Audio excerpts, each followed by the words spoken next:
The Enemy Is Us by Peter Gemma. Your government is on red alert. Between 2006 and 2014, the Animal and Plant Health Inspection Service (OPHIS), an agency of the Department of Agriculture, spent nearly $4.8 million to purchase shotguns, propane cannons, liquid explosives, pyro supplies, drones, thermal imaging cameras, and more. OPHIS describes itself as a multifaceted agency with a broad mission area that includes protecting and promoting U.S. agricultural health, administering the Animal Welfare Act, and carrying out wildlife damage management activities. Liquid explosives and shotguns are apparently necessary to carry out its broad mission.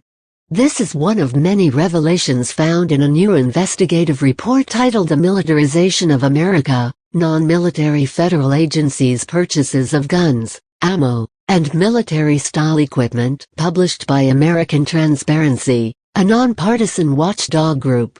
Former U.S. Senator Tom Coburn, ROK, chairman of the organization, points out that, in the 9 years until 2014, we found 67 agencies unaffiliated with the Defense Department bought $1.48 billion in weapons and ammunition.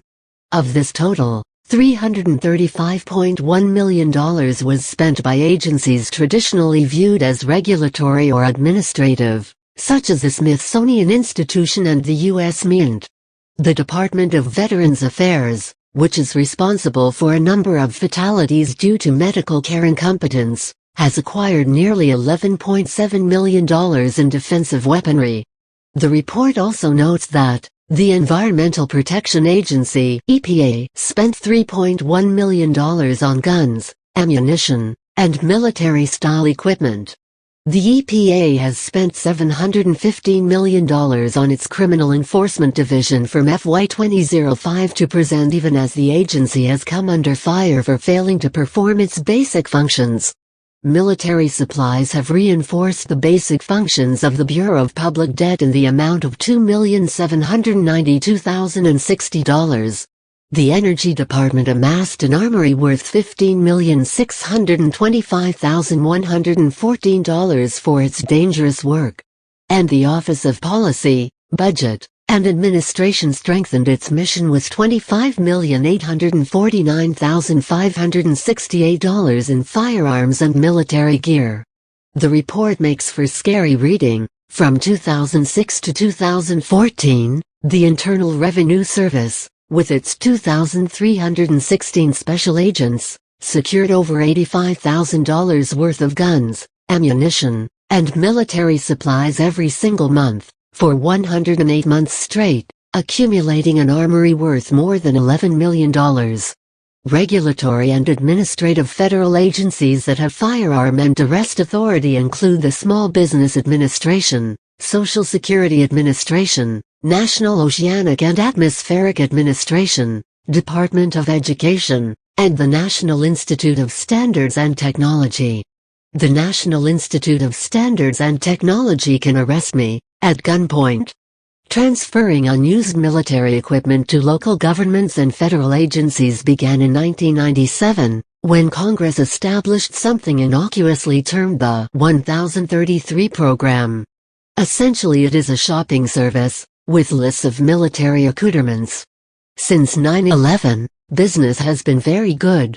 According to a September 14, 2012 USA Today story, roughly 12,000 police organizations are able to procure excess military merchandise, firearms, computers, helicopters, and hundreds of other products.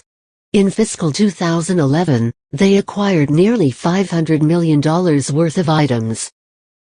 Not to be outclassed, the Department of Homeland Security awarded more than $2.2 billion in grants to local police in 2014-15, military aid to Barry County, Michigan, population 59,173, includes 30 assault rifles, 5 grenade launchers, 4 armored vehicles, and a mine-resistant truck. For its protection, Granite City, Illinois, population 29,375, needs 25 M16 and M14 rifles, a military armored truck, and a robot for explosive ordnance disposal. Rising Star, Texas has a population of 835 and 1 full-time policeman.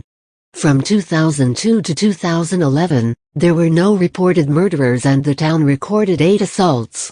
Rising Star stockpiled $3.2 million in munitions over a 14-month period.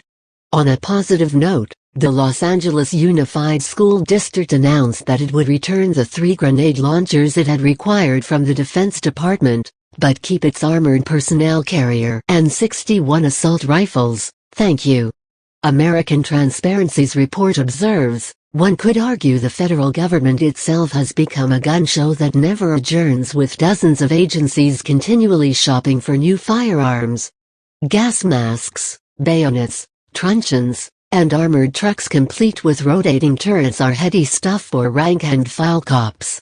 Police look and act like combat-ready troops ready to suppress and control. The American Civil Liberties Union (ACLU) released a study in 2014, War Comes Home, the excessive militarization of American policing, that describes the impact of military subsidies and training on local law enforcement. Our analysis shows that the militarization of American policing is evident in the training that police officers receive, which encourages them to adapt a warrior mentality and think of the people they are supposed to serve as enemies, as well as in the equipment they use, such as battering rams, flashbang grenades, and armored personnel carriers. The ACLU report states, American policing has become unnecessarily and dangerously militarized, in large part through federal programs that have armed state and local law enforcement agencies with the weapons and tactics of war, with almost no public discussion or oversight. In creating an executive order prohibiting the transfer of some military items to local police departments starting in 2016, President Obama said, "We've seen how militarized gear can sometimes get people the feeling like there's an occupying force, as opposed to a force that's part of the community that's protecting them and serving them." Senator Rand Paul, R. Kentucky, agrees, when you couple this militarization of law enforcement with an erosion of civil liberties and due process that allows the police to become judge and jury, no-knock searches, broad general warrants, pre-conviction forfeiture, we begin to have a very serious problem on our hands. In a police state, the police become an army and an army needs an enemy.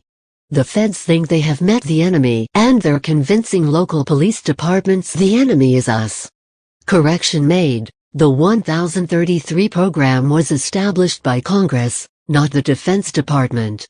Peter Gemma is a freelance writer whose articles have appeared in TheDailyCaller.com, The Washington Examiner, and Military History.